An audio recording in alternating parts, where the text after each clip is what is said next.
Ômega Web Rádio.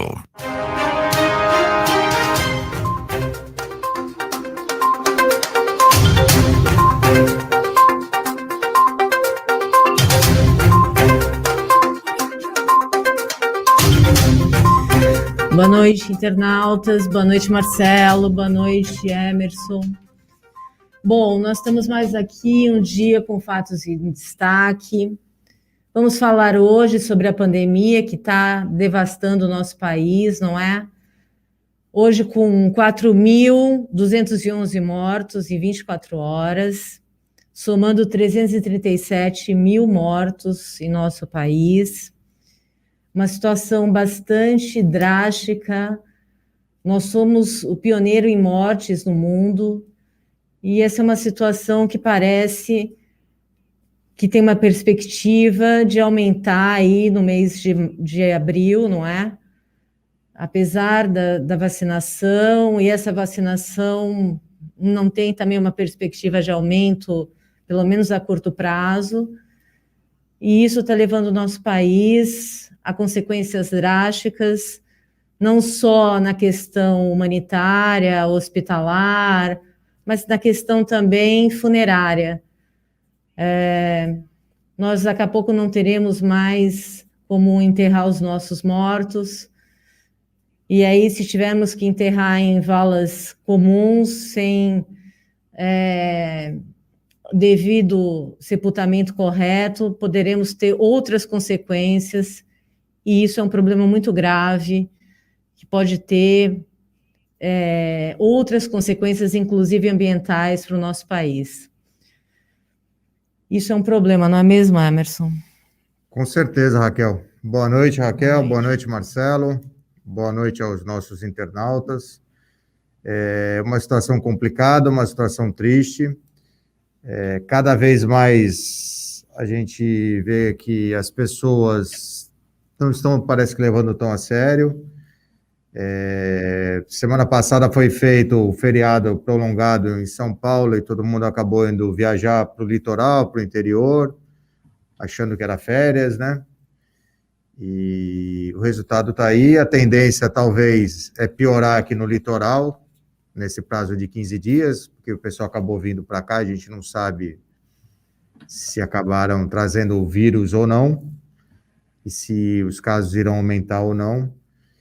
Hoje, infelizmente, acabei sabendo do falecimento de um colega nosso de profissão, que eu conhecia.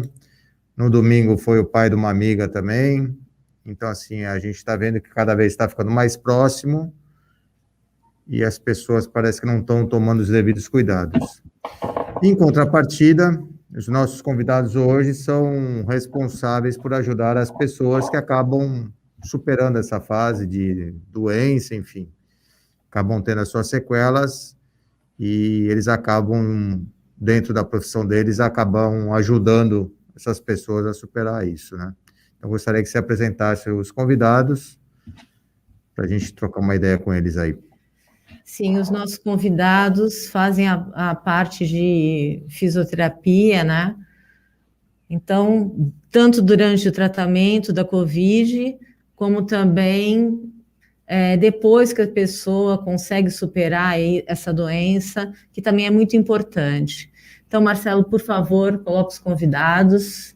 Boa noite, Luiz. Boa noite, Alan. Tudo bem com vocês?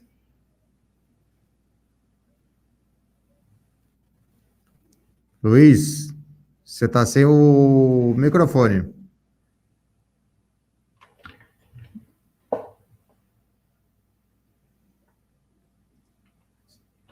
Luiz? Oi, Alan. Fala. Oi. Boa noite, tudo bom? Oi, vamos lá. Então, enquanto o Luiz Gustavo arruma aí o microfone. Gente, prazer em falar com vocês. Boa noite a todos os que estão participando agora com a gente ao vivo. Doutora Raquel, doutor Emerson, Marcelo, uma boa noite a todos do Fatos em Destaque. É um prazer estar aqui discutindo com vocês, mas eu preferia estar aqui falando de coisas mais alegres e saudáveis, né, como a prevenção de alguma coisa, alguma doença. Mas, infelizmente, nós estamos diante de uma tragédia sanitária, uma tragédia onde nós nunca vivemos isso, né? A primeira vez na história onde mais brasileiros morreram e, infelizmente, esses números tendem a aumentar nos próximos meses, né? E a gente vai bater um papo hoje um pouquinho sobre isso e falar também sobre o papel da fisioterapia, né, dentro da equipe multiprofissional, o quanto os profissionais de fisioterapia se esforçam, trabalham para garantir a saúde da população, né, dos que sobreviveram. Infelizmente, essa é a palavra que a gente tem que colocar, né, dos que conseguem sobreviver a essa terrível doença, né, então recebe aí um certo tratamento pós-Covid e durante a internação. A gente vai discutir um pouco sobre hoje, mas enfim, temos bastante coisa para falar, é sempre bom estar aqui com vocês. Luiz, o seu áudio ainda não está funcionando. Bom, eu vou aproveitar esse momento e vou trazer uma novidade aqui no programa Fatos em Destaque, né? A gente tenta ajudar a coletividade da maneira que a gente consegue. Então, eu e o Emerson pensamos como que a gente podia fazer isso. É um momento das pessoas tentarem empreender, das pessoas tentarem, não é, Sim, Emerson? Com certeza. Inovar, né? Das pessoas tentarem conseguir sobreviver de alguma maneira. E às vezes as pessoas têm um negócio e não conseguem manter esse negócio. É um negócio com uma ótima ideia, é um negócio que vale a pena empreender e às vezes precisa de um apoio profissional, às vezes precisa de um apoio financeiro, às vezes precisa de uma estrutura. E nós estamos abrindo aqui o nosso espaço, né, para que essas pessoas que já tenham, não é uma ideia só, porque a gente não pode trazer só uma ideia, mas as pessoas que já tenham um empreendimento, que seja um empreendimento que possa ser viável, que já está na prática, né, elas possam mandar através do Messenger do Facebook da Raquel Balseiro, entrem em contato com a gente, e aí na última terça-feira de cada mês, a gente vai fazer uma coletânea, né? Vamos ver a possibilidade dessas pessoas que vierem trazendo seus empreendimentos, e a gente vai, por 15 minutos, entrevistar essa pessoa, e aí vamos colocar para que talvez um empresário ou uma pessoa da área de negócio consiga ou queira empreender e ajudar a coletividade nesse sentido, tá? Então, nós estamos abrindo aqui o nosso programa na tentativa também de ajudar a coletividade, porque, na verdade, esse também é a nossa função, não é? A gente tem também essa responsabilidade, porque, na verdade, quem ajuda a coletividade é uma pessoa que se torna mais completa, é mais humano, e essa também é a nossa função como ser humano, como aquelas pessoas que têm um propósito na vida, senão a vida não vale a pena.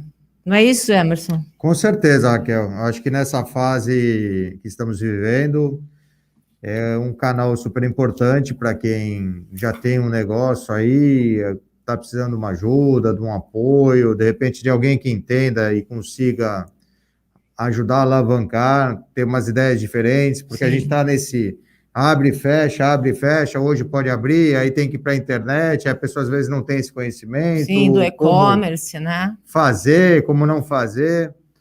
Então, a nossa intenção é essa, trazer as pessoas, como você bem mencionou, que já tem o negócio funcionando, Sim. Mas que de repente precisa do empurrãozinho, de alguma coisa para alavancar. Luiz. Ele caiu. Bom, Alan, então vamos lá. Como é que você pode falar para a gente como é que a fisioterapia consegue contribuir com aquelas pessoas que passaram, né, especialmente, que é a sua área mais voltada para o pós-tratamento, né? Depois a pessoa que já saiu do hospital. Como é que a fisioterapia ela ajuda essa pessoa pós-doença? Bom, então eu acho que primeiro passo é importante nós esclarecermos, né, um pouco do que é o COVID. Muitas pessoas ainda acham que o COVID é uma doença respiratória, assim como o vírus da influenza, uma gripe, né, ou uma asma, uma bronquite, né? Então a gente criou-se a ideia de que o fato do COVID comprometer o pulmão, ele é uma doença puramente respiratória, mas não é assim, né? O COVID-19 ele é uma doença sistêmica, né, sobretudo metabólica, então o vírus ele interage com a proteína do sangue, sobretudo, né, com células sanguíneas que estão presentes lá no pulmão, até porque é pela via aérea que ele entra, mas ele compromete todo o corpo. E as sequelas do COVID, elas são muito extensas, né? Então, às vezes o pessoal fala, olha, eu peguei o COVID, mas eu não estou sentindo nada. A gente observa que a gente tem muito problema, perda de olfato, e não é porque o COVID está no nariz, na verdade ele pega áreas do cérebro, você tem problemas de surdez, né, de uma diminuição da audição por conta do COVID, pessoas que desenvolvem o quadro mais grave do COVID, elas precisam de uma internação, elas precisam de um acompanhamento médico mais detalhado, né? E muitas vezes há uma insuficiência dela respirar por si própria. E aí ela vai precisar entrar numa ventilação mecânica, que é um aparelho que faz a ventilação dela, que faz com que o pulmão ele relaxe um pouco, né? Diminua um pouco essa força de tanto respirar. E isso também é importante porque há um certo conforto de algumas pessoas, acham, olha, o cara está entubado, né, vai melhorar, o cara está entubado, pelo menos o pulmão, ele relaxa. A pessoa que está entubada, seja ela por qualquer condição, né, seja COVID, ou por uma cirurgia, ou por qualquer outra lesão, ela tem perdas significativas, né? Então, a pessoa que está entubada, né, a partir do momento que ela está entubada, ela se encontra lá no leito num estado de repouso muito profundo, né? Então, a pessoa que está em repouso, né, ela desenvolve efeitos ruins por enquanto no corpo. Acho que o Luiz voltou aí. Pode continuar. Pode continuar. Então tá, vamos lá. Então, a pessoa que está deitada no leito, acamada, ela tem perdas significativas do aparelho locomotor, perda muscular, perda de tônus muscular, perda de inúmeras funções, e isso, o ganho, né, para você se recuperar depois, ele demora muito. Né? Então, a gente observa, né, e acredito que hoje a situação do Brasil ela é tão feia, ela é tão grave, que acho que todo mundo conhece alguém que morreu ou conhece alguém que teve a forma grave do COVID, né? Então, é uma situação assim tão única, né? E não é difícil a gente observar que pessoas que desenvolveram a forma grave do COVID, ela demora para se recuperar. Não necessariamente do pulmão, às vezes o pulmão até respira bem, mas uma das sequelas importantes que a pessoa fala olha, eu continuo muito cansado, eu continuo com falta de ar, eu não tenho o pique de subir um lance simples de escada, né? Tem perda de força muscular, né? E aí, às vezes, não só pelo COVID, mas pelo efeito deletério de ficar muito tempo acamada, deitada por muito tempo, né? Então, essas pessoas, a fisioterapia, ela não olha apenas para essas pessoas que estão com o vírus ativo no corpo, né? Claro, olha, o Gustavo está aí, né? O Luiz Gustavo ele vai falar bastante sobre isso, como é a rotina hospitalar. Mas o pós, né, também requer detalhes, né? Não é simplesmente, olha, estou livre do vírus que acabaram os meus problemas, né? Então a gente observa que até mesmo hoje, nós temos pessoas que têm sequelas importantes. Eu, pelo menos, trato de 2 pacientes, eu acompanho 2 pacientes que eles tiveram Covid em maio de 2020.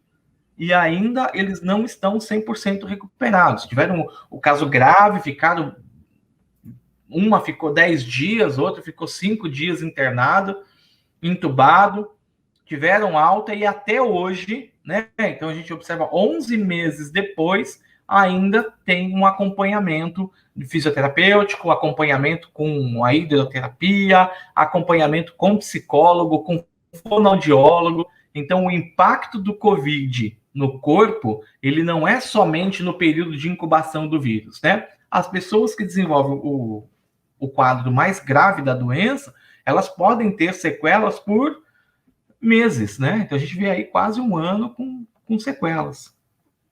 Raquel, se você me permite, até antes da participação do Luiz, e para aproveitar esse gancho do que o Alan comentou, haveria alguma forma preventiva de minimizar esses efeitos pós-internação?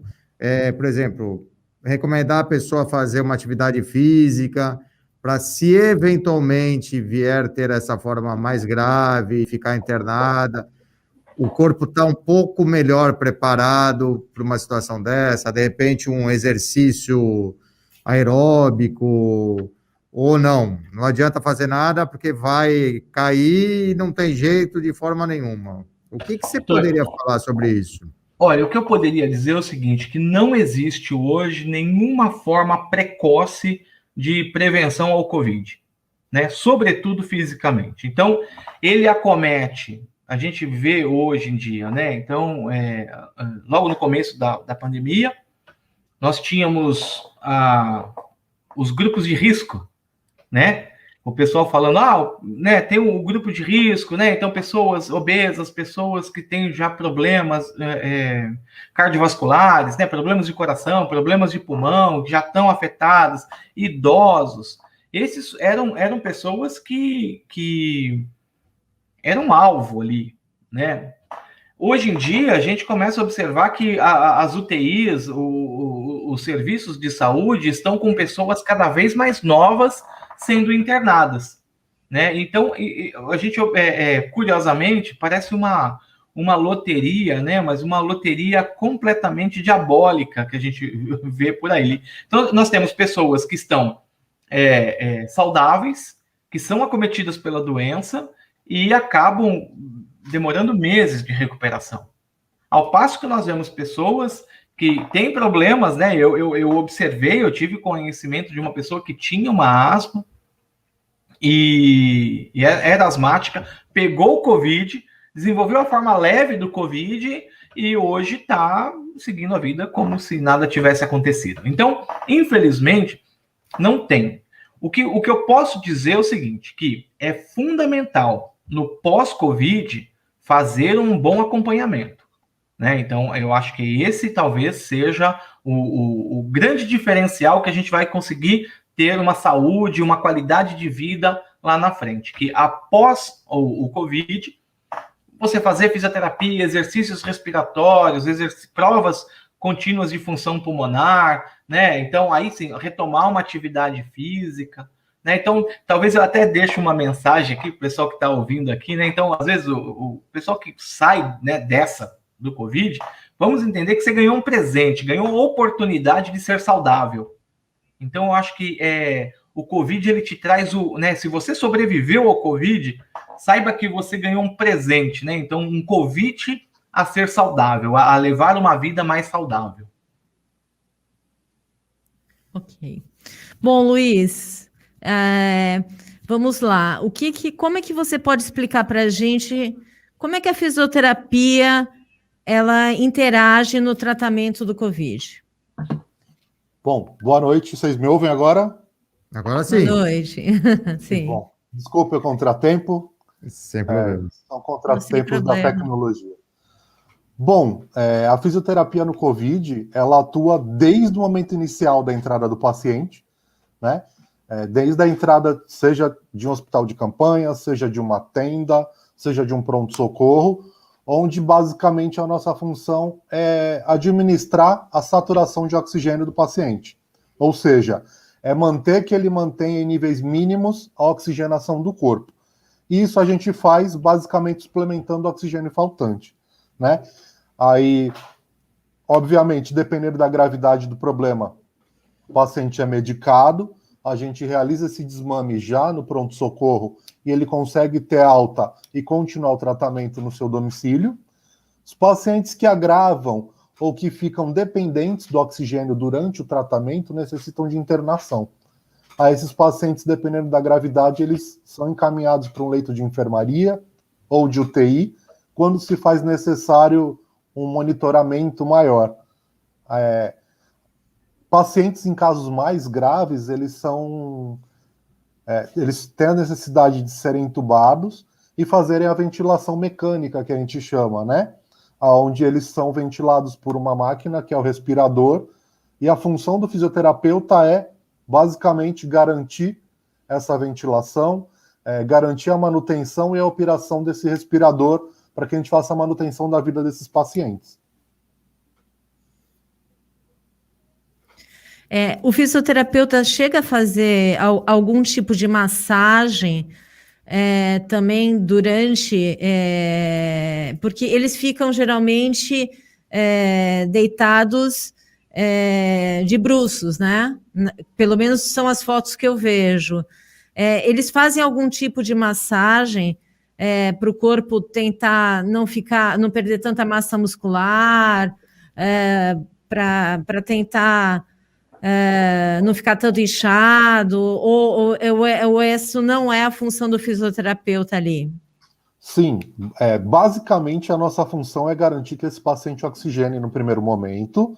Ele estável, então, em condições, a gente realiza exercícios terapêuticos que a gente chama de cinesioterapia, onde os pacientes que estejam conscientes, eles façam exercícios para manutenção da força muscular, manutenção do que a gente chama de tônus, né? Que é o mínimo de força para que eles se estabilizem. Isso na parte motora, que a gente chama, né? Na parte corporal. Mas existem também os exercícios respiratórios, onde os pacientes, os conscientes que não estejam entubados, existem manobras, onde a gente reeduca a respiração desse paciente, a gente otimiza unidades de troca de oxigênio e gás carbônico, onde, através dessas manobras e otimizando a respiração do paciente, a gente consegue torná-lo menos dependente do oxigênio. Quando ele atinge um nível mínimo de oxigenação e de manutenção, sem a dependência do oxigênio de forma autônoma, eles conseguem ter alta e continuar o tratamento no seu domicílio. E nos pacientes mais graves, que se encontram entubados, a gente realiza manobras para que o pulmão fique limpo, para que o pulmão mantenha a sua expansibilidade, mantenha as suas trocas gasosas, faz manobra de higiene brônquica, a gente chega a fazer aspiração desse tubo quando o paciente está entubado para tirar excesso de secreção, para manter a via limpa e otimizar a função do respirador. O paciente, é muito comum, né, a gente vê o paciente de barriga para baixo, que a gente chama de pronado, por conta da lesão da COVID no pulmão, ela ter uma preferência pela parte mais inferior e mais posterior dos pulmões, que são aonde tem o maior número de unidades de trocas gasosas do nosso pulmão. E o que acontece? Quando a gente prona esse paciente, a gente deixa aquela região mais acometida livre para que ela possa expandir e a gente consiga fazer as manobras para reexpandir e tentar otimizar aquelas unidades de troca, que no caso da lesão por Covid, elas ficam inválidas. Certo. Deixa eu te fazer uma pergunta. Eu li outro dia que, às vezes, se a intubação se a pessoa fica entubada há muito tempo, pode ser que tenha uma rejeição do paciente e ele tenha que fazer uma traqueostomia. Isso é verdade? É verdade, mas o que acontece é assim: os protocolos de ventilação de Covid, que a gente chama de ventilação de descanso, eles duram em torno de 2 a 3 semanas, né? Que é o tempo em que esse pulmão precisa descansar, precisa ser pressurizado, ventilado artificialmente, para descansar a musculatura respiratória. E isso vai sendo feito um desmame de forma gradual para que o paciente retorne às suas atividades. Quando o paciente passa de 14 dias da intubação, existe o risco de lesão na traqueia. Os anéis cartilaginosos da traqueia, eles laceiam, né? Eles dilaceram, e isso leva ao que a gente chama de traqueomalassa, que é uma lesão. Para que isso não ocorra, quando necessita passar o 14º dia, o paciente é submetido a uma traqueostomia por conta do risco de lesão na traqueia. E aí ele continua pela traqueostomia, fazendo todo esse processo do desmame da ventilação, e aí mesmo com a traqueostomia, o protocolo continua normalmente. Eu sei o que é uma traqueostomia, mas você pode explicar para quem está ouvindo e que de repente não sabe o que é uma traqueostomia? Sim, claro. A traqueostomia nada mais é do que a manutenção de uma via aérea artificial, só que ao invés do tubo orotraqueal, que o tubo entra pela boca e vai até os pulmões, é feita uma incisão na região mais inferior da traqueia, um pouco acima do osso externo, e é feita a introdução de uma cânula menor, que é a cânula de traqueostomia. Ela é mais curta e ela tem exatamente a mesma função do tubo, porém ela apresenta uma menor probabilidade de lesão da traqueia. E depois a pessoa vai ficar com essa abertura para o resto da vida? Não, necessariamente. Não? Em casos em que o paciente ele apresente uma condição pulmonar de desmame da ventilação mecânica, essa traqueostomia a gente vai fazendo um trabalho associado a aos fonoaudiólogos, onde a gente vai fazendo uma redução do tamanho dessa cânula de forma gradativa, e a gente chega ao ponto de retirar essa cânula e fica somente o que a gente chama de estroma, que é um pequeno orifício onde estava a cânula, e com o tempo ela se fecha. Aí o paciente vai necessitar de toda uma recuperação do trabalho de voz, de deglutição e de capacidade pulmonar, voltando a ter uma vida normal dentro da condição que ele apresentar. Tá certo. Emerson? Eu gostaria de saber de vocês dois, diante do que vocês têm visto aí, quais são as sequelas mais comuns que surgem pós-internação? Que, assim, 80% as pessoas vão ter e 80% é o que a gente acaba tratando, lógico. Cada situação é uma situação, mas eu acredito que deve ter alguma sequela que é mais comum de vocês verificarem, enfim. Quais seriam? O que eu tenho observado é, nesses 80%, ou talvez um número até maior, é uma fadiga persistente. Né? Então, uma dificuldade em manter um ritmo de exercício. Quando fala exercício, a gente não está falando de academia, andar de bicicleta, não.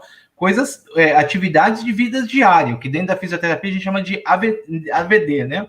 As atividades de vidas diárias, ou seja, subir um lance de escada, ir no mercado e pegar 4, 5 sacolas relativamente leves, né? Seria o normal do dia a dia. Atividade comum que você faz, entendeu? É passar uma roupa, estender o carro, tomar um banho. Então, eu tenho observado que uma sequela persistente do Covid é essa fadiga que ela persiste por meses, né? Então, eu tenho visto muitas pessoas que, eu tô bem, de repente, no primeiro lance de escada que sobe, você tem aí essa falta de ar, dificuldade de encher o pulmão, dificuldade de conseguir respirar, ter que fazer pausas para ir daqui ali no mercado, dar uma volta no quarteirão, ela é penosa. E por conta tempo, né, de internação, que o Covid ele dá um tempo de internação muito longo, né, problemas no aparelho locomotor, né? Então a dificuldade, lombalgia, dores no joelho, perda de tônus muscular. Então eu acredito que esses sejam assim os sintomas de pelo menos, sei lá, não dá para colocar uma estatística aqui, tá? Eu estou jogando aqui a grosso modo, uns 90% de todo mundo que sai, eles apresentam, pelo menos num primeiro momento aqui, esses dois sintomas aqui, é o que eu tenho observado. Gustavo? Eu tenho observado que na prática clínica, além desses sintomas que o Alan disse, insônia, síndrome do pânico, e a fadiga, ela é generalizada, né? Ela é uma fadiga muscular. Por consequência, o paciente fica com aquela falta de ar e automaticamente ele associa a dificuldade que ele teve de respiração. Mas não é. Ele tem uma fadiga da musculatura respiratória também. Então ele tem toda essa dificuldade motora, por conta da fadiga muscular, ele também não respira direito. A dor lombar, a insônia, o quadro de ansiedade, entre outros sintomas, mas a grosso modo o mais comum que a gente tem observado é isso. Então, na verdade, a situação é muito mais complexa do que muita gente imagina, porque você vê, tem a questão da fisioterapia, que é a questão física em si, e aí vocês já estão trazendo a questão também psicológica, ou seja, a pessoa acaba, às vezes, associando o cansaço dela pelo que ela já passou, e aí pode surgir uma síndrome do pânico, pode surgir insônia, enfim. Tem que trabalhar uma série de pessoas para recuperar o paciente que ficou internado numa UTI em decorrência do Covid. O impacto emocional do Covid, ele é muito amplo. Né? Eu não tenho muita propriedade para falar, né, pela nossa formação em fisioterapia e não em psicologia, mas eu acredito que isso não seja muito segredo. A gente que está na saúde, a gente consegue observar também o quanto o Covid ele é ansiogênico. Né? Então, você fala a palavra Covid, a pessoa já gera uma ansiedade nela. O que antigamente, né, você ter uma garantia de que eu peguei o Covid, sobrevivi ao Covid, eu estou imune, né? Quando, né, eu estou na faixa aqui dos 40, próximos 45 aqui, né? Quando criança a gente fala, eu peguei cachumba, catapora, estou imune, né? Não vou ter mais, né? Então dava uma sensação de segurança. Hoje em dia não existe mais isso, né? O fato do cara pegar Covid uma vez, ele pode pegar 2, 3, 4 vezes. Então, acontece. Então, assim, o fato da pessoa ter pego o Covid não garante, né, uma segurança. E isso é de uma ansiedade muito grande. E ainda assim, principalmente se essa pessoa mora com outras pessoas, mesmo que ela tenha pego o Covid, ela ainda é vetor, né? Ou seja, ela ainda transmite o Covid, ela leva o Covid da rua para dentro de casa. Então, ainda que ela não desenvolva sintomas, porque você tem ali um pico, né, de imunidade temporária daquela cepa específica, né? Mas você leva o Covid para dentro de casa. Então, observe o impacto disso, né? Então, você fala, diante de tudo isso, né, dessa mortandade toda que nós vivemos no país, né? A pessoa começa a entupir o nariz, às vezes nem é Covid, né? A pessoa entupiu o nariz, começou a ficar com sintoma, uma dorzinha de cabeça porque tomou uma cervejinha a mais, alguma coisa assim. Isso já dispara uma ansiedade absurda nela, né? Então, os efeitos, o impacto afetivo do Covid, ele é muito alto também. De uma maneira geral, a gente está lidando com um inimigo invisível, que a gente não sabe o seu potencial, né? Diferente de todas as outras doenças. A gente sabe que uma gripe comum, ela dura de 7 a 10 dias. Se você tomar os cuidados, seguir as orientações, em 10 dias no máximo você está pronto para outra. O Covid, a gente não importa a faixa etária, não importa o histórico de atleta, não importa o estado imunológico, a gente não sabe, quando pega o Covid, o que vai acontecer no nosso corpo, né? Existem pacientes que têm só uma leve coriza e passa, tem pacientes que têm diarreia e passa, Tem pacientes que vêm a óbito, tem pacientes que ficam internados, entubados, precisam de N recursos para recuperar, né? E voltam numa condição muito ruim para casa. Alguns têm alta, mas ainda necessitam de um oxigênio, Então, assim, é um inimigo que a gente não sabe o poder dele de uma forma geral, né? O poder ofensivo dele é individual. Então, tudo isso gera uma ansiedade muito grande. E a gente acompanhando na grande mídia, todo dia, o tempo todo, se fala de Covid. Então, assim, infelizmente, não se tem um papo como esse esclarecedor, né? De que é possível uma sobrevida, de que é possível uma recuperação plena, de que é possível, com algumas sequelas, você ainda obter uma qualidade de vida. Infelizmente, o que a gente lê é que morre, é que entuba, é que não volta, de cada 10 entubados, 8 morrem, mas, assim, eu vou passar um pouquinho da experiência que eu tenho na rede hospitalar de Praia Grande, né? Apesar do número ser assustador de casos novos diariamente, a gente tem um percentual de 97% de pacientes curados, né? Ou seja, o número é grande, mas 3% dos pacientes somente que falecem, né? A gente tem um percentual de cura muito maior do que o número de mortes, né? Eu acho importante você mencionar isso, mas porque... assim, Desculpa, pode continuar. ao passo que a gente fala que 97% de pessoas são curadas, isso não quer dizer que a gente pode ir para a praia amanhã. Essa informação que dá uma ambiguidade à doença. Então, assim, apesar dela matar somente 3% da população, né, estatisticamente, na cidade onde eu atuo, isso não quer dizer que ela não tem um poder letal, que ela não tem um poder de sequela, que ela não é uma doença grave e importante, tanto é que estamos na maior crise sanitária da história da humanidade.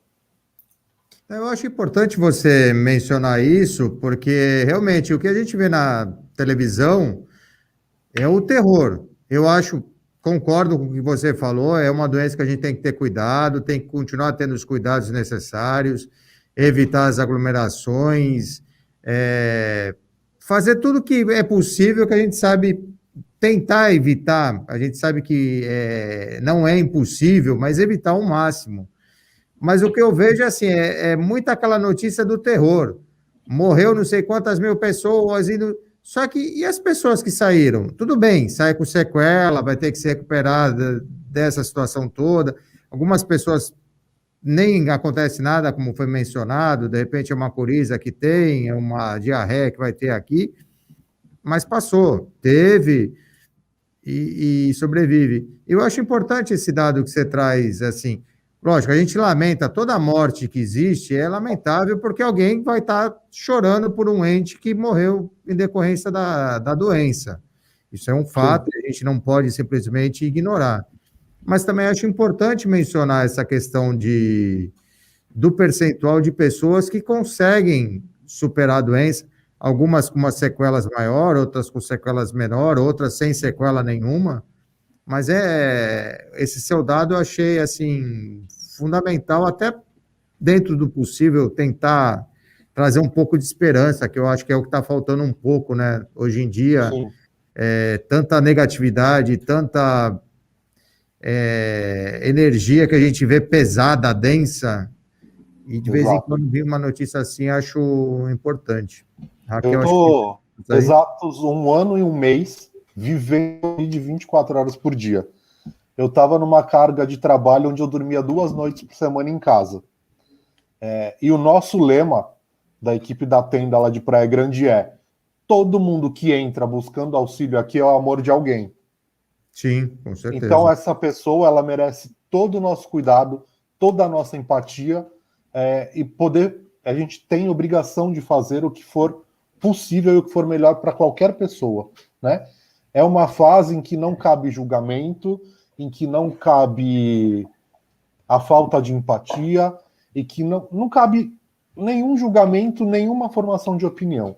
Essa última semana, meus amigos, meus familiares, meus alunos, o tema foram 3.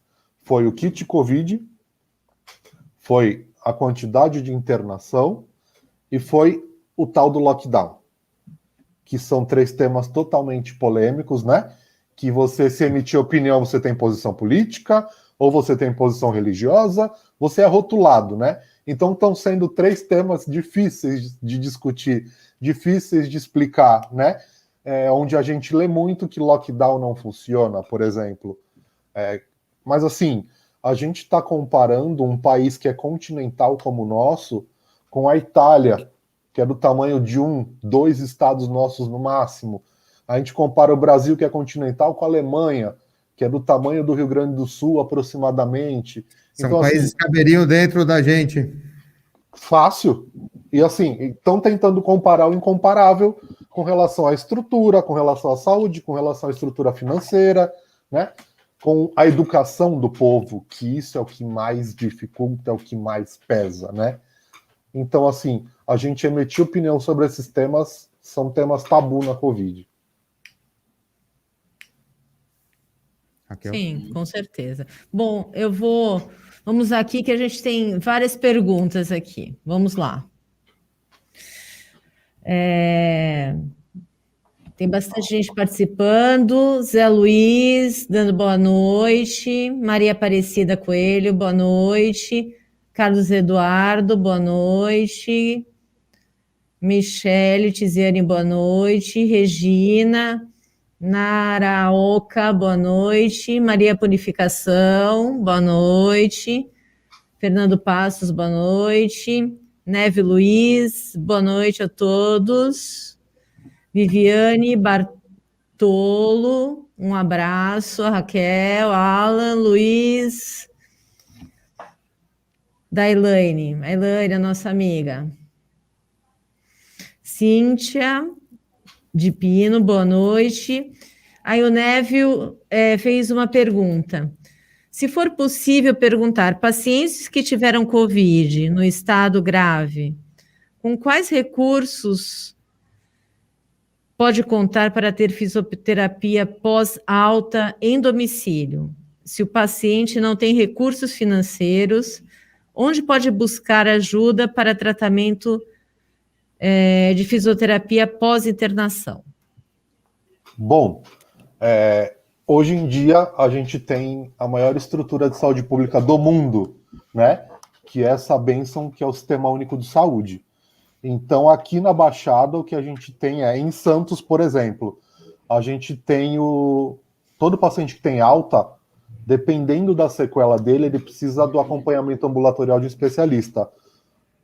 Ou um pneumo, que é o carro-chefe, ou um neurologista, que apresentam sequelas neurológicas, ou um psiquiatra para sequela emocional.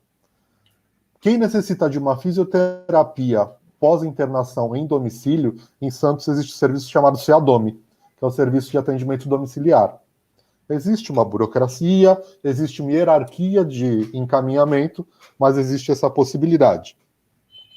Quem consegue se deslocar, né, de forma independente ou com auxílio até um ambulatório, as universidades de Santos, onde tem o curso de fisioterapia, como a Uniluz e a Unisanta, elas dispõem de ambulatório para esse tipo de atendimento. Na Praia Grande, a gente tem o SAD, que é o Serviço de Atendimento Domiciliar, e tem o Centro Especializado em Reabilitação, onde os pacientes podem buscar o atendimento domiciliar e o serviço ambulatorial para dar sequência nesse tratamento.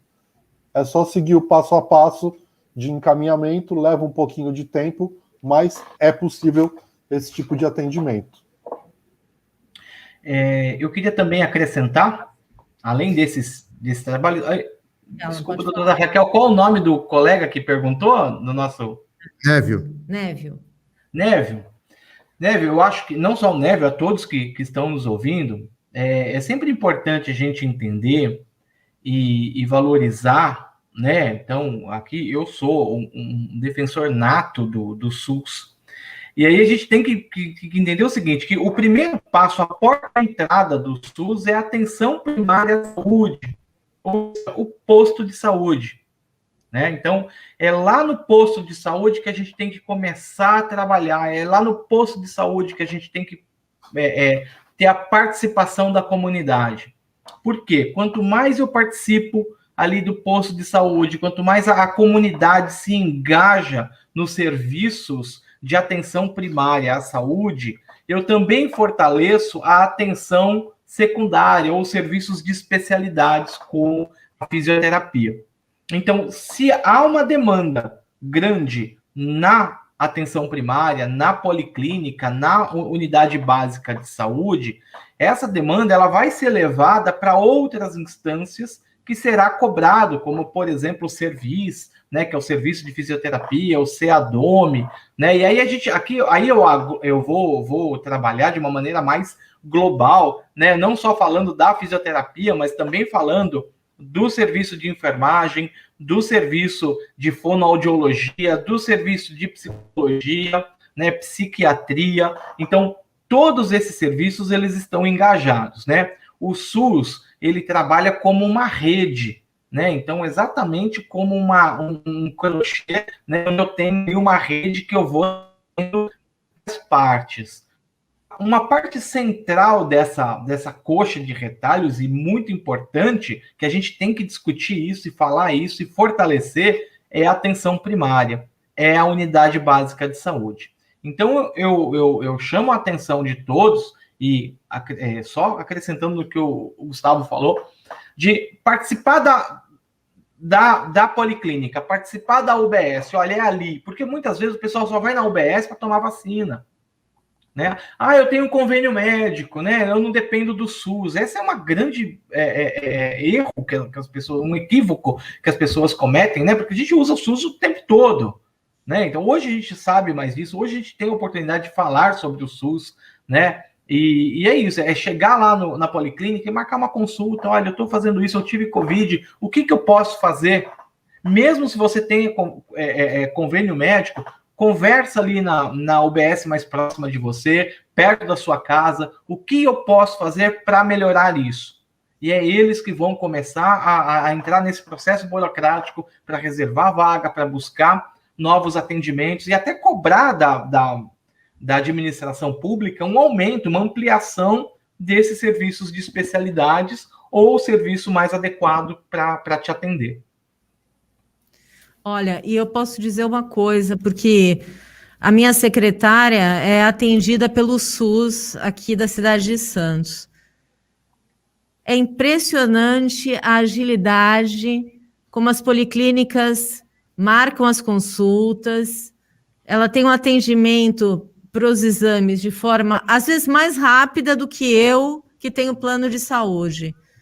Então, assim, realmente funciona e as pessoas devem procurar mesmo, porque não é uma coisa que não funcione. Lógico, talvez uma especialidade ou outra seja mais demorada, mas o que o Alan falou é uma verdade. Funciona mesmo.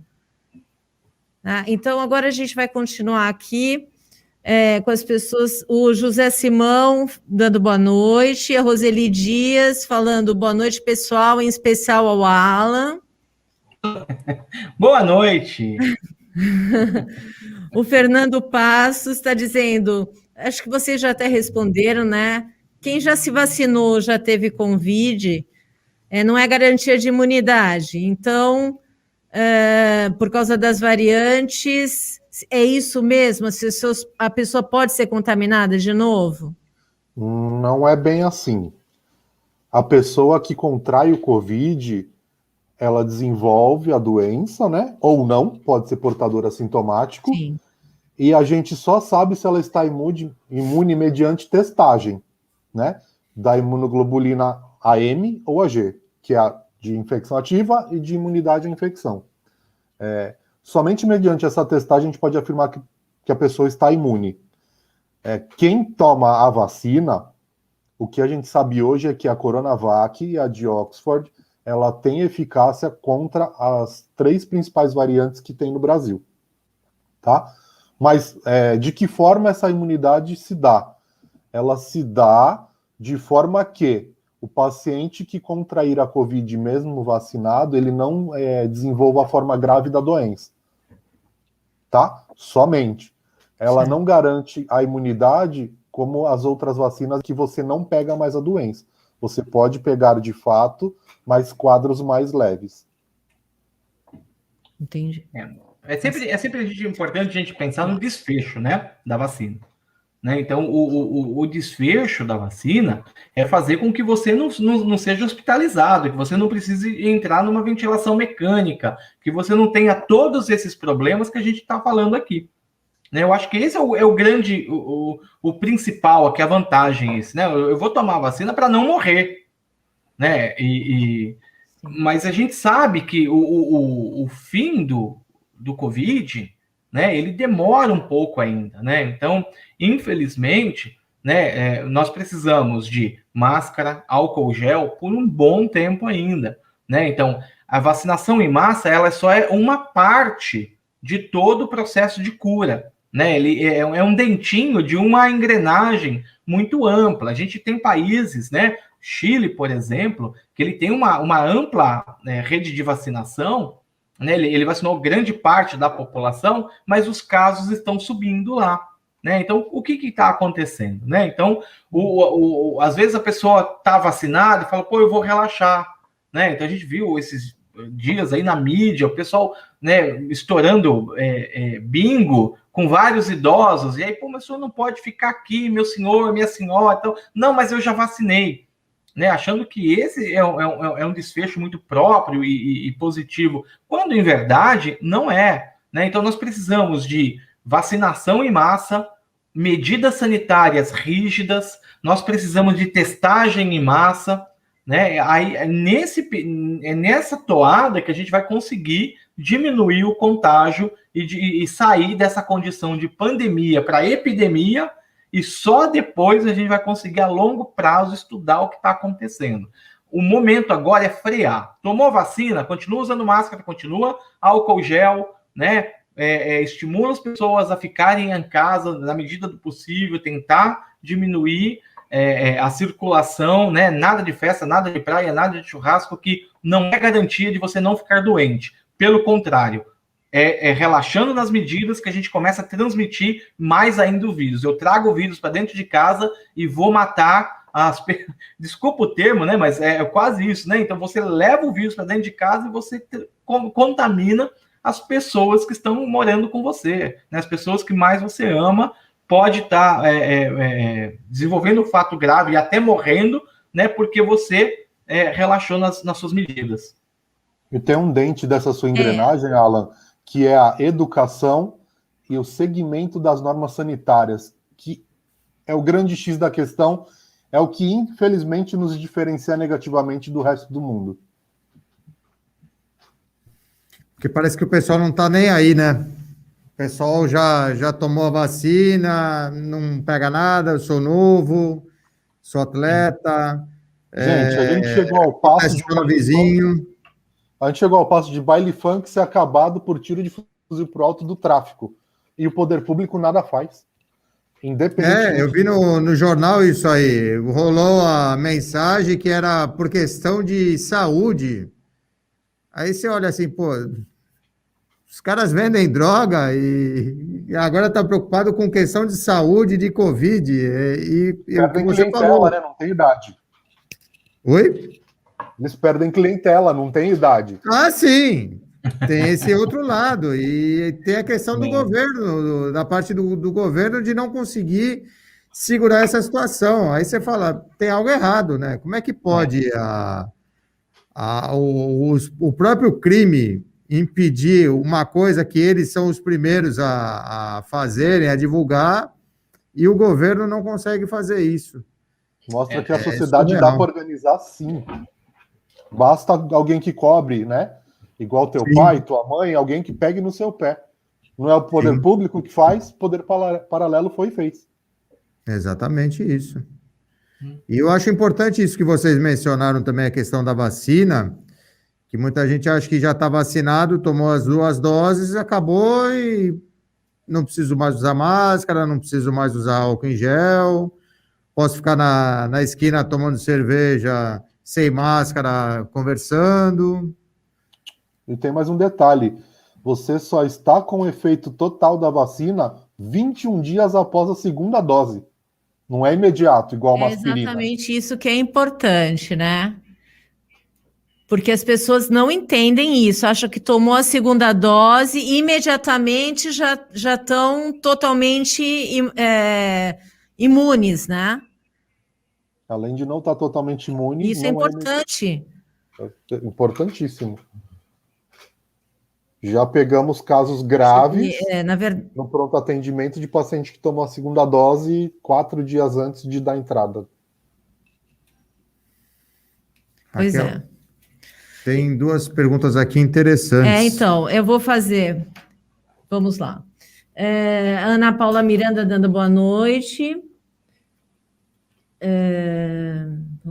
Vamos ver aqui. A do Fernando e a do Lu Ford. O Márcio Prado falando parabéns ao doutor por levar conhecimento público, que é a fisioterapia. A mídia precisa entender que somos o que fazemos como únicos no processo de reabilitação. Isabel Machado, boa noite a todos, boa noite ao Alan, que conheço quase 20 anos, pelo menos, excelente profissional. O Neville dizendo que foi bem esclarecedor a resposta de vocês. A Cíntia falando, o SUS é maravilhoso, o problema é que muitas pessoas não têm as informações necessárias. O Fernando está perguntando, nessa semana eu ouvi uma outra forma de tratamento que eu ainda não tinha ouvido, que é o caso do pulmão artificial utilizado no ator Paulo Gustavo. Que tipo de tratamento seria esse? O ECMO. É o ECMO. É uma oxigenação, uma oxigenação mecânica extracorpórea. O que acontece? O paciente, ele mesmo entubado, mesmo sedado, mesmo em ventilação mecânica, o pulmão, ele não consegue ter uma eficácia na oxigenação do sangue e absorção do CO2, que é o gás carbônico, para ser eliminado. Isso leva a um desgaste do pulmão. Então, qual é a opção? Esse ECMO, ele é uma máquina onde o paciente, mesmo sedado, mesmo entubado, mesmo em ventilação mecânica, ele é acoplado a essa máquina, onde todo o sangue dele é retirado do corpo, passado pela ECMO, é retirado o gás carbônico, é enriquecido com oxigênio e ele volta para o corpo do paciente. Isso faz com que, além do descanso para a musculatura que a ventilação mecânica proporciona, o tecido pulmonar, a circulação, a função pulmonar também sofra um descanso. E isso faz com que esse pulmão tenha uma probabilidade, tenha uma chance de ter recuperação.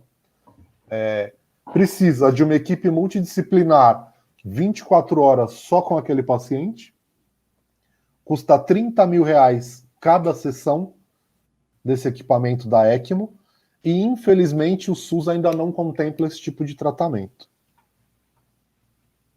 Mas existem uma meia dúzia de casos no país onde o paciente estava grave, intubou, realizou terapias com a ECMO e se recuperou. A evolução do paciente com ECMO ela é bem importante. Sim. A Lu Forley diz que tomou a primeira dose da vacina Oxford no dia 29/1 e foi internada com Covid dia 15/3. Isso é bem comum. Na verdade, o exemplo dela se aplica em várias pessoas, né? A gente tem observado isso. Infelizmente, nós perdemos até o cantor Agnaldo Timóteo, não foi? Que esses dias que ele também... Morreu ontem ou antes Morreu de ontem, ontem ou anteontem, ele também teve um exemplo assim, ele também tinha tomado a vacina. Então, assim, demora um tempo para o corpo produzir os anticorpos necessários para combater o vírus, né? Então, a vacina, ela não é um medicamento para agora, né? Então, assim como eu tomo um comprimido, eu tomo uma injeção e eu tenho um efeito imediato, né? Ele depende da resposta do corpo. E às vezes o meu corpo ele demora um pouco mais para responder, porque o meu sistema imunológico ele está mais deficiente, ou porque a dinâmica do meu corpo é um pouco diferente da do meu colega, do meu vizinho, então demora um pouco. Infelizmente, acontece mesmo, né, entre a primeira e a segunda dose, principalmente, e aí eu não sei o caso, né, da nossa colega que fez a pergunta, mas algumas pessoas têm a falsa sensação de segurança, né? Olha, eu tomei a vacina, então inconscientemente, tá? Não é que a pessoa abusa, tem os que abusam e tem aquelas pessoas que tomou a vacina, olha, ai, graças a Deus, tirou o peso, né? E aí é nesse Baixa a guarda, né? Abaixa a guarda. Abaixou um pouco a guarda, o vírus pega, ele não perdoa. Só vale frisar o seguinte: todas as vacinas são feitas de fragmentos de vírus morto, tá? Começou-se uma lenda de que muitos novos casos de Covid desenvolviam em pacientes que tomavam a vacina. Não é isso que acontece, tá? Se a vacina não ajuda, ela também não vai atrapalhar. A vacina ela não vai desencadear. O que pode ter uma reação, como qualquer outra vacina. Mas o desenvolvimento da doença não é possível porque é injeção de vírus morto, de parte do vírus morto. Isso. Eu quero outra pergunta da Regina. As pessoas que já tiveram Covid ou tomaram a vacina, mesmo não tendo sintomas de reinfecção, podem carregar o vírus e transmitir ou fazer circular o vírus? Com certeza. Sem sombra de dúvida. Esse é o maior risco para os vacinados, né? Ele ser um vetor do vírus, né? Ele levar o vírus para outras pessoas. A gente observa que assim, existem estudos preliminares ainda muito recentes que aquela vacina da Moderna, se eu não me engano, ela também já impede a transmissão, né? Mas isso são estudos preliminares, com poucas pessoas, ainda está em discussão, e aqui no Brasil nem tem planos de chegar essa vacina agora, né? Mas aqui no Brasil, a realidade brasileira é o vacinado, né? Ele é um vetor, ele transmite o vírus para outras pessoas. Então, por isso que eu até comentei, né? Então, a rotina da máscara e do álcool gel, ela ainda será parte da nossa cultura por um bom tempo. E o pessoal tem a mania de usar a máscara com o nariz para fora. Tem. Então, não adianta nada, né? Não, isso explica a forma que o vírus penetra no corpo. O principal órgão-alvo da Covid é o pulmão, pela facilidade de entrada pela respiração, por falha no uso da máscara. Mas muitos pacientes apresentam sequela neurológica por conta da penetração no vírus no nervo olfativo, que é um nervo que a gente chama de nervo craniano. Ele se aproveita da proteína do nervo e se aloja no sistema nervoso central. Pacientes com sequela de AVC, de polineuropatia e até morte por paralisia em decorrência da penetração do coronavírus via sistema nervoso. Então é importante usar a máscara para prevenir a patologia no maior âmbito. Outro dado importante o maior índice de profissionais de saúde contaminados em Wuhan foi por contaminação em contato com dejetos de pacientes na hora da troca. Né? Então tem uma grande quantidade de novos casos por contaminação orofecal. Por pegar dinheiro e não lavar a mão, por pegar um coletivo e não lavar a mão. É importantíssima a higienização das mãos por conta da contaminação do coronavírus. Bom, tem mais alguns comentários aqui. Eu agradeço todo mundo que participou do programa, mas infelizmente o programa está indo para o fim. Você tem mais alguma coisa, Emerson? Não, Raquel, infelizmente é uma pena terminar o programa, porque eu acho que os dois profissionais esclareceram muito, falaram muito bem. E olha, daria para ficar acho que umas 2, 3 horas conversando. Sim. E o pessoal perguntando e as dúvidas surgindo. E já quero aproveitar, deixar o convite para vocês dois participarem novamente do programa, porque eu acho que tão cedo essa pandemia não termina, e acho que mais dúvidas irão surgir nesse meio tempo. E só agradecer a vocês. Eu acho que o que vocês passaram para o pessoal, principalmente essa questão que o Neve levantou, até eu conheço particularmente o Neve, antes do programa ele até tinha comentado isso, até por uma pessoa em comum que a gente conhece, que está passando por essa situação, e acho que esclareceram várias pessoas que foram atendidas pelo SUS, que estão com sequelas e precisam dar uma continuidade. Então, acho que vocês deram o caminho das pedras que eles precisavam saber, o que fazer, como seguir, enfim, por uma questão de fisioterapia. E acho que outras pessoas que estão assistindo também devem conhecer alguém que está na mesma situação, enfim. Então, só agradecer. Boa noite, Raquel, boa noite, Marcelo, boa noite aos internautas. Eu quero que vocês, tanto Alan como o Gustavo, deixem aqui um recado, né, para as pessoas que estão nos ouvindo, como é que elas podem aí se proteger, né, para evitar uma contaminação, evitar uma internação, porque a gente claramente sabe que essa doença é uma roleta russa, a gente nunca sabe como ela vai reagir no nosso corpo. Tem um monte de tese, tem um monte de... Eu já ouvi que em mulher ela é mais agressiva em homem, ela é mais agressiva em negros, ela é mais agressiva nos tipos sanguíneos A, B ou C, enfim. Mas, na verdade, ela é uma roleta russa, você nunca sabe como ela vai se desenvolver no seu organismo. E eu acho importante que vocês que convivem, não só no dia a dia de quem está numa situação tratando o Covid, como também no pós, né, depois de quem passou por ela e sabe como é difícil, às vezes, as sequelas... na verdade, nem os médicos sabem quantas sequelas essa Covid pode deixar, até em crianças, né?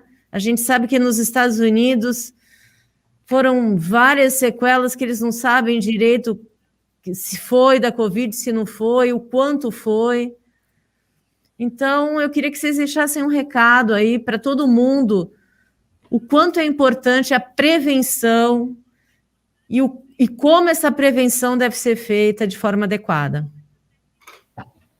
Bom, então, primeiramente, eu quero agradecer a oportunidade de estar aqui batendo papo com vocês. É sempre uma delícia falar daquilo que a gente ama, né? Que é a fisioterapia, o cuidado da saúde, a promoção de saúde, né? Tá aceito o convite, é só a gente marcar, falaremos outras vezes.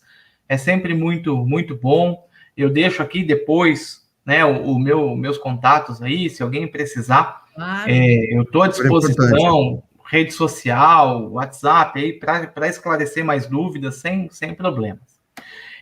Eu vou encerrar, então, deixando uma mensagem aqui de proteção, né? Eu acho que é fundamental nós protegermos boca, nariz, os olhos e o ouvido, né? Então, a boca e o nariz com a máscara, os olhos e o ouvido com bom senso, né? Porque a gente está vivendo, o vírus, ele tomou uma proporção biológica e política, né? Então, é fundamental que você também proteja os seus olhos das fake news, que você também ouça a ciência, ouça a razão, né? Então, quando você vê um trabalho, né, ou quando você vê uma notícia, vai atrás dela, busca com profissionais sérios, com pessoas que realmente estudam o tema, né? Eu acho que esse é a melhor forma da gente frear esse vírus, né? E não desmerecendo, não politizando, não polarizando opiniões,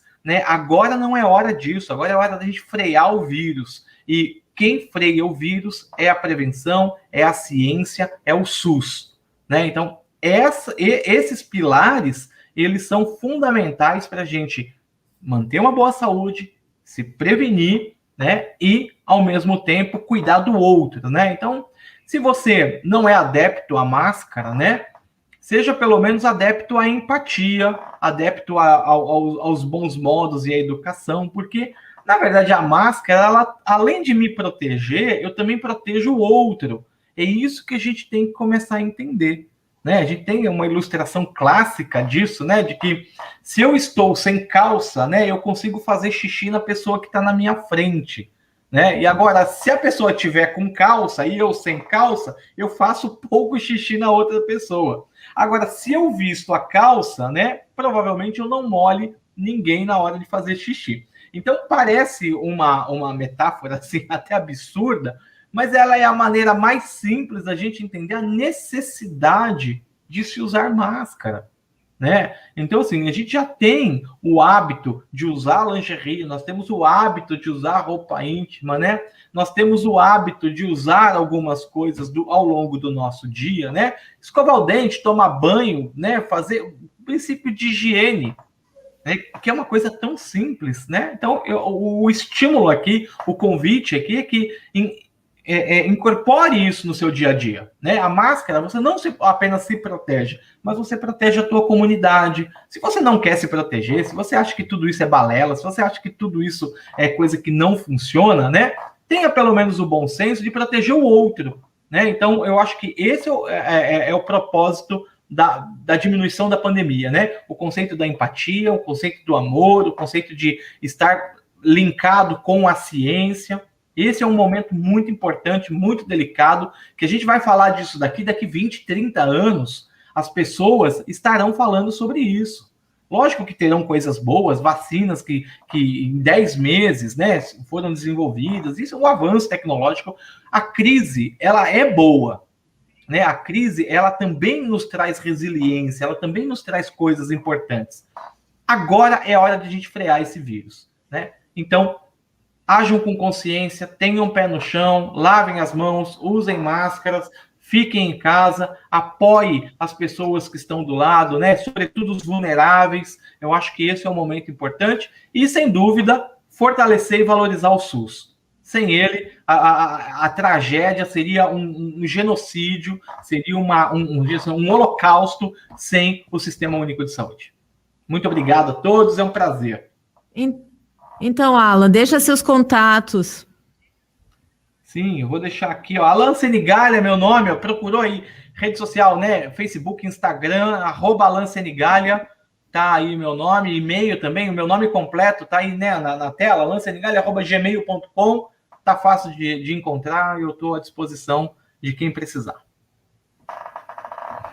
Tá certo. E você, Gustavo? Bom, queria agradecer ao Emerson, a você, Raquel, pelo convite, já me colocando à disposição sempre para esclarecer assuntos sobre Covid e entre outros tantos que assim se façam necessários como fisioterapeuta. E a minha mensagem é: sejam egoístas e se poupem. Tenham empatia e poupem o coletivo, né? Assim como a frase da moda é vidas negras importam, vidas importam, né? Emprego, empresa, capital, patrimônio, de um jeito ou de outro se recupera. Vida perdida não, né? Independente de posição política, independente de crença, de qualquer outra coisa, sigam as normas sanitárias, gente. Não é uma brincadeira, não é uma imposição chinesa. Infelizmente, é a pior crise sanitária da humanidade. Ela está aí, ela é palpável, ela é real, ela está ceifando a população. Só existe duas formas: a gente se poupar, seguir as normas sanitárias, seja o lockdown, seja a fase amarela, roxa, não importa. Tentem seguir ao máximo. Obviamente que a gente esbarra em alguns obstáculos, né? O financeiro é um deles, mas tentem seguir os protocolos, que enquanto não houver vacinação, seguir os protocolos é a única chance que a gente tem de vida, né? Uma vez que a gente está lidando com um inimigo invisível, que a gente não sabe o poder ofensivo dele. Então, a única forma é a gente se proteger quem a gente ama. E no caso da empatia, se a gente não se importar, como o Alan disse, se importe pelo outro, que o outro é o amor da vida de alguém, né? Obrigado mais uma vez. Minhas redes sociais, Luiz Gustavo Correia, Facebook e Instagram. Estou aberto a esclarecimento de dúvidas, a questionamentos. Vai ser um prazer poder ajudar. Muito obrigado. Obrigado mais uma vez, viu? Olha, eu agradeço muito, muita gratidão por vocês terem dado esse espaço para a gente, né? Está à disposição aqui nesse momento. Vocês, com certeza, esclareceram muitas dúvidas.